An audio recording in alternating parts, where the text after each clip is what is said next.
अच्छा जी, आज हम तीन टॉपिक को डिस्कस करेंगे। पहली बात यह है कि जस्टिफिकेशन ऑफ कॉस्ट फंक्शन, जो हमने रजिस्ट्री रैशनल एल्गोरिथम के अंदर यूज किया, जिसे हमें बाइनरी क्रॉस प्रोडक्ट का नाम दिया, वो कहाँ से आया उसकी बात हम चला करेंगे। और इसके बाद मल्टी क्लास क्लासिफिकेशन क्या होती है,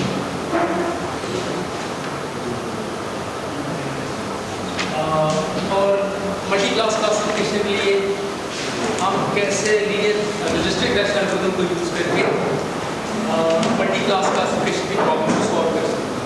देखिए, अभी तक हमने रजिस्ट्रिक रैशनल एल्गोरिथम को यूज किया और बाइनरी क्लासिफिकेशन, तो आज इंशाल्लाह हम बात करेंगे कैसे रजिस्ट्रिक रैशनल को ही यूज करके कैसे हम मल्टी क्लास क्लासिफिकेशन कर सकते हैं। तो उस आइडिया को डिस्कस करेंगे, एल्गोरिथम को डिस्कस करेंगे, और उसके बाद ऑप्टिमाइजेशन के लिए हम कुछ एडवांस ऑप्टिमाइजेशन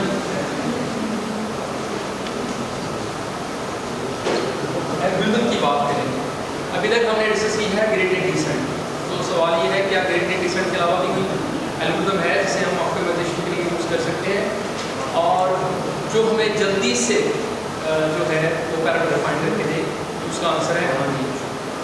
वो उस कॉन्टेक्स्ट में न्यूटन्स एल्गोरिथम बेसिकली है, और उसके काफ़ी सारे वेरिएंट्स हैं जिनको हम डिस्कस कर सकते हैं। इसमें एक एल्गोरिथम है जिसका नाम है कॉन्जुगेट ग्रेडिएंट। इसकी इम्प्लीमेंटेशन हम देखेंगे चलो आज, ठीक है, बाय यूजिंग फंक्शन, मतलब पाइथन का फंक्शन है जिसका नाम है एफ नेम के नाम से। इस फंक्शन को यूज करके हम पैरामीटर फाइंड कर सकते हैं ऑप्टिमली। देखिए, ग्रेडिएंट डिसेंट एल्गोरिथम के लिए हमें वहाँ पे वहाँ में हर सूरत नर्ली ग्रेड की जरूरत है, लेकिन आप देखेंगे इस एल्गोरिथम को यूज करना तो आपको नर्ली ग्रेड की जरूरत नहीं है, ठीक है। और ये किस तरह से, अगेन इंशाल्लाह थ्योरेटिकली मैं आपको शो भी करूँगा ये किस तरह से काम करता है, कैसे ये हमें एफिशिएंटली पैरामीटर फाइंड करते हैं, ठीक है। तो ये जनाब की चीज़ें हैं जिनको हमने डिस्कस करना है। सबसे पहले हम बात कर लेते हैं कॉस्ट फंक्शन के कॉन्टेक्स्ट। देखिए जी, हाँ जी, कोई सवाल तो नहीं? कोई सवाल? देखिए, कॉस्ट फंक्शन के हवाले से देखिए, जब हम रजिस्ट्रिक रैशनल एल्गोरिथम की बात कर रहे थे तो हमने कहा कि अगर हमारा लेबल है तो देखिए बड़े बहुत से, अगर मेरा कोई लेबल अभी एक ट्रेडिंग एग्जाम्पल की बात करते हैं, सिंगल ट्रेडिंग एग्जाम्पल की बात करते हैं।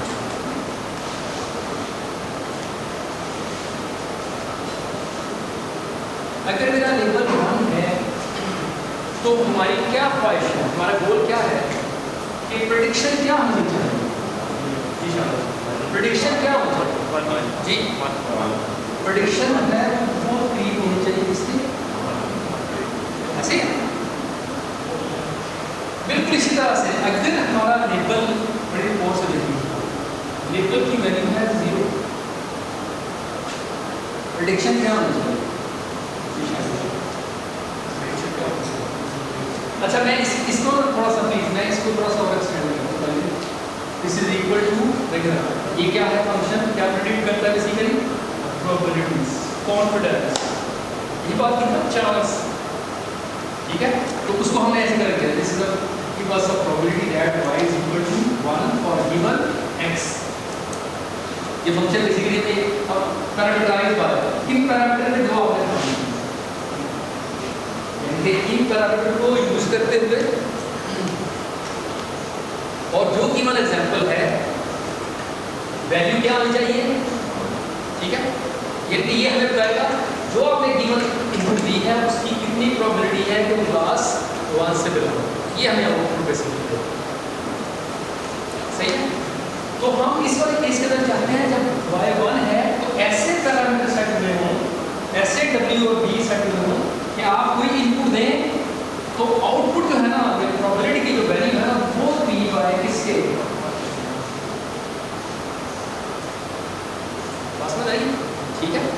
अच्छा, बिल्कुल इसी तरह से अगर हमारी लेबल जो है वो 0 है तो हम क्या चाहते हैं, ठीक है, हमारा गोल क्या होना चाहिए कि ये इसकी, हाँ जी, इसकी वैल्यू क्या आनी चाहिए?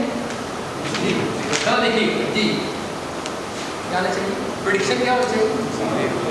मैं इसे ऐसे करके लिखूं 1 माइनस, क्योंकि इससे तो हमें वैल्यू देनी है, मैं प्रोबेबिलिटी लिखूंगा एस्टिमेट्स वाले expected value P Y is equal to 1 और given into x which is parameterized by u comma v। मैं अभी जस्ट एक अज्यूम कर रहा हूं, एक पैरामीटर, इस वजह से मैंने जस्ट दो पैरामीटर, ठीक है? तो दिस इज इक्वल टू, हाँ ये किसके बराबर होना चाहिए? 0 ये वैल्यू द्वारा से, ये है एक्सप्रेशन क्या? 1 माइनस प्रोबेबिलिटी की वैल्यू, ये तो प्रेडिक्शन है, ये प्रोबेबिलिटी की वैल्यू ऐसे है। अब मैं कह रहा हूं 1 माइनस दिस प्रेडिक्टेड वैल्यू, वो क्या है? इस वैल्यू को हम चाहते हैं, ये वैल्यू प्रेडिक्टेड वैल्यू है, ये क्या मिलेगी? ये बहुत छोटी सी वैल्यू है, ऐसे ना 0 3 फीट पर है, this is directly equal to 0। इस जो गिवन x है उसकी प्रोबेबिलिटी के वो क्लास 1 से बिलोंग करती है, उसकी प्रोबेबिलिटी क्या है? 0 हो, तो 1 minus this 1 is equal to, ये क्या है? क्या है? This is equal to 1 minus करके लिखते हैं, क्लास में डालिए। हाँ जी, इसमें कोई हर्ज तो नहीं है, यानी दोनों एक्सप्रेशन, ये लेवल 1 के बारे में प्रोबेबिलिटी बता रहा है और ये लेवल, देखना जस्टिफिकेशन लॉजिस्टिक फंक्शन की हमने प्रोबेबिलिटी, उसकी प्रॉपर्टी की बात की थी कि आप 1 वो के अंदर क्या गिवन x जो एग्जांपल है, आप जो इनपुट दे रहे हैं इनपुट को, वो क्लास 1 से बिलोंग करती है या क्लास 0 से बिलोंग करती है, आप एक ट्रायल के अंदर आइडेंटिफाई कर रहे हो। वो कैसे करके कि प्रेडिक्शन को आपको प्रोबेबिलिटी बताएगी किसकी? क्लास 1 की। अगर 1 माइनस प्रेडिक्टेड वैल्यू कर देंगे तो देन आपको क्या मिलेगा? क्या मिलेगा? क्लास 0 की प्रोबेबिलिटी। तो ये हम यही किया, ठीक है? अच्छा जी, अब बता देखिएगा इन दोनों एक्सप्रेशन को मैं इसको मॉडिफाई कर देता हूं बड़ी फोकस से, ये वास्तव में है। अब देखिए इसको ना, इस वाले एक्सप्रेशन को, इस वाले एक्सप्रेशन को देखिए, इसको मैं जस्ट इनकी साइड चेंज करता हूं और कुछ भी नहीं करता, इसको मैं ऐसे करके लिख सकता हूं 1 गिवन x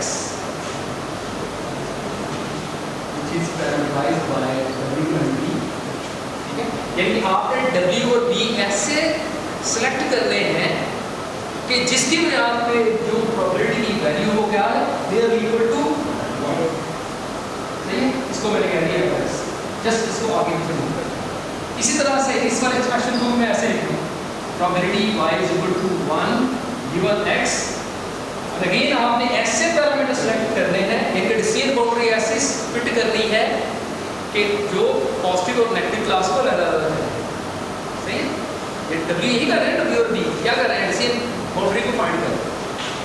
तो अगेन w एंड v, इसको मैं ना सादा करके लिख देता हूं, चलिए मैं इसको निकाल दूं, लेकिन आप समझिएगा यहाँ पे कोई पैरामीटर है जिन्हें हमने चूज किया है, जिन्हें हमने सेलेक्ट किया है या दूसरे लेवल पर, ठीक है? तो यहाँ मैं this is equal to x, इसे मैं लिख दूं 1 माइनस x, हाँ x तो नहीं, इसको इस तरफ लेके हम इसको बाहर कर देंगे, ठीक है? ये दोनों एक्सप्रेशन समझ आ गई। ये मेरा एक्सप्रेशन a है और ये है b। अब देखिए a और b को ना मैं इकट्ठा करके भी लिख सकता हूँ, जरा देखिएगा, मैं इन a और b को इकट्ठा लिख लेता हूँ, मैं लिख लेता हूँ क्या? a और b को कंबाइन करके कैसे? y is equal to 1 given x is equal to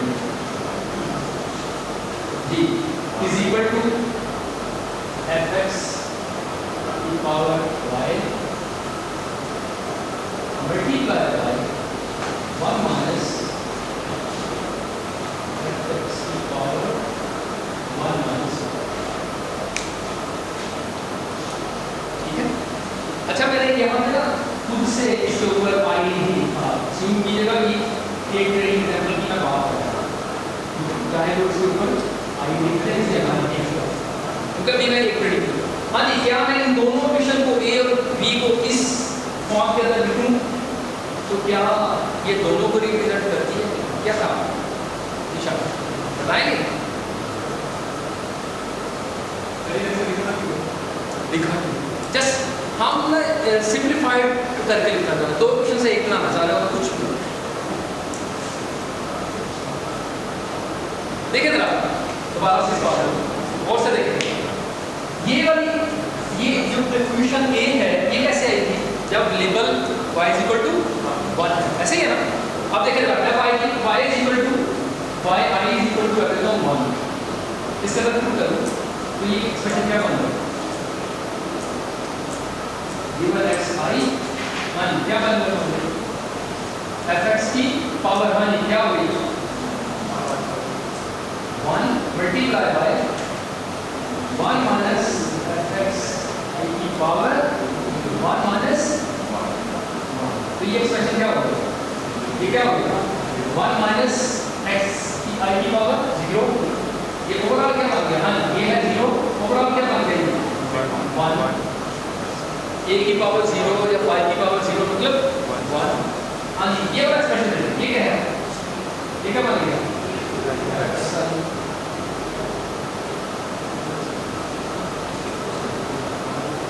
क्या, हाँ ये क्या बन गया एक्सप्रेशन, जस्ट लाइक क्वेश्चन ए, ऐसे है कि नहीं, ठीक है। अब इसी तरह से इसके अंदर अगर मैं प्रूव कर दूं, देखिए अगर मैं इसके अंदर प्रूव करता हूं y = दूसरा केस था हमारा ये वाला केस, ये वाला क्वेश्चन किस वाले केस के अंदर आया था जहां पे y क्या था, लेबल एक्चुअली हमारा क्या था, ग्राउंड क्या था 0, अगर मैं 0 पुट करता हूं तो फिर क्या होगा जी, इस एक्सप्रेशन के अंदर 0 पुट करूं तो क्या हो जाएगा जी, तो इसके अंदर 0 पुट करूं तो ये क्या होगा fx की power 0 which is equal to 1 multiply by 1 minus fx की पावर 1 माइनस 0, वो क्या हो गया 1, that is equal to 1 minus fx, that's it, क्या कहा, हाँ जी। अब ये एक्सप्रेशन बिल्कुल वही है जो हमारा ठीक है, यानी कि एक स्टेटमेंट से हम दोनों एक्सप्रेशन को रिप्रेजेंट कर सकते हैं, सही है।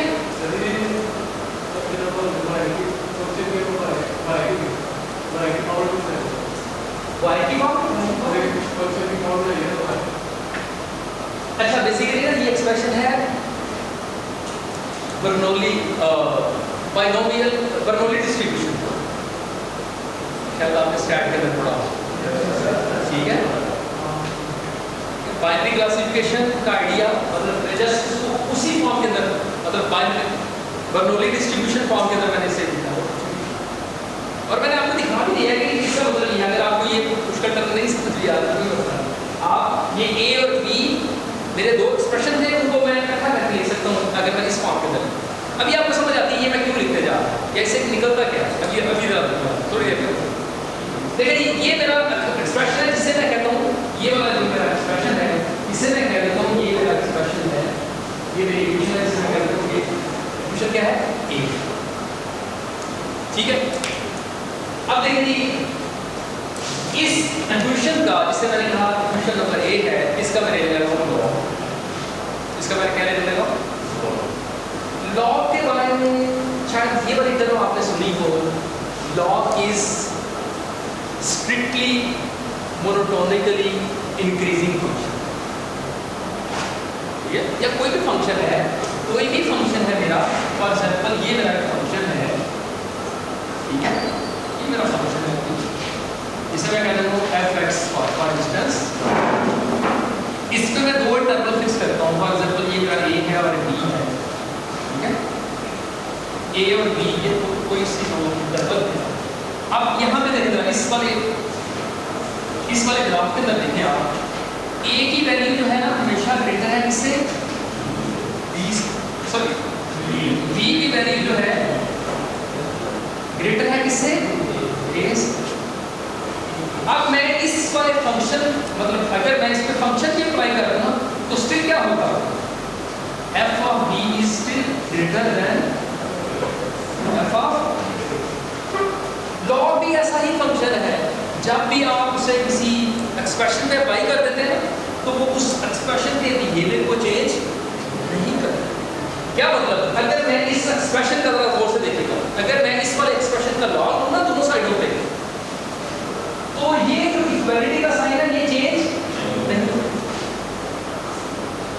ठीक है।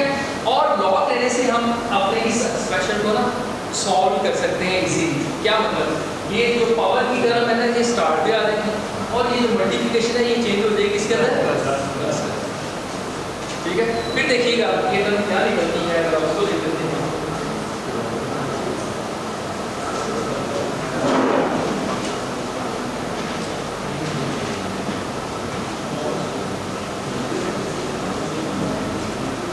देखिए जी, मैं इस एक्सप्रेशन ए का लॉग लेना दोनों साइड। देखिए ये एक्सप्रेशन क्या बन गया, log py = 1 given x I parameterize, मतलब मैं वो नहीं लिख रहा लेकिन आप समझिएगा वो है बड़ी इंपॉर्टेंट बात है। इनके पैरामीटर ऐसे एस्टिमेट कर रहे हैं जिसकी वजह से प्रोबेबिलिटी जो है 1 के करीब आ, ये बड़ी अहम बात है। ठीक है, अच्छा जी, दिस इज इक्वल टू, हाँ जी, लॉग। अच्छा ये जो लॉग है ये नेचुरल लॉग है, ये एल एल से आता है। हाँ जी, लॉग इनवर्स क्या होता है जी, ये प्लस में चेंज हो जाएगा सेम साइन, और ये जो पावर है ये क्या आ जाएगी, स्टार्ट में फिर लॉग, और ये पावर भी स्टार्ट में फिर लॉग। ये बात समझ आ रही, ठीक है। तो ये एक्सप्रेशन हमारा क्या बन गया, y I log, हाँ जी, log x I plus 1 minus y I log 1 minus, जी समझ आ रही, जी बात समझ आ रही, ठीक है। अच्छा जी, अब इस वाले एक्सप्रेशन को आपने रिपीट कर ले, ये अभी हमारे काम है, इसको मैं ऐसे ही बुलाने देता हूँ, ये मेरा एक्सप्रेशन फॉर, ठीक है। तो देखिए ये हमने अभी एक ट्रेनिंग एग्जांपल के कोरस्पॉन्डिंग बात की है, ठीक है, कि एक ट्रेनिंग एग्जांपल की लॉग की प्रोबेबिलिटी अगर हम प्रेडिक्शन कर रहे हैं, prediction for given X that belong to y is equal to 1, उसके कोरस्पॉन्डिंग ये वाला एक्सप्रेशन का होगा, ठीक है। अच्छा जी, ये जस्ट एक ट्रेनिंग एग्जांपल की अभी अगर हमारे पास, अब जरा हम बात कर लेते हैं m ट्रेनिंग एग्जांपल्स, सारी ट्रेनिंग एग्जांपल।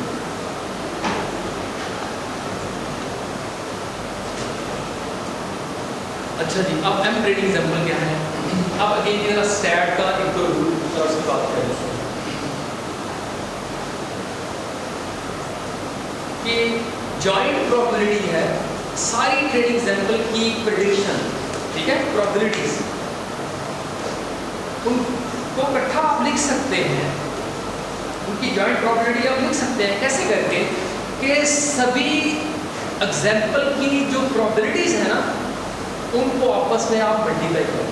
क्या मतलब, अगर joint probability is equal to the product of probabilities, और ये किस केस के अंदर होगा, ये बड़ी इंपॉर्टेंट बात है, ये उस केस के अंदर होगा जब गिवन ट्रेनिंग एग्जांपल जो है ना वो एक दूसरे से इंडिपेंडेंट है।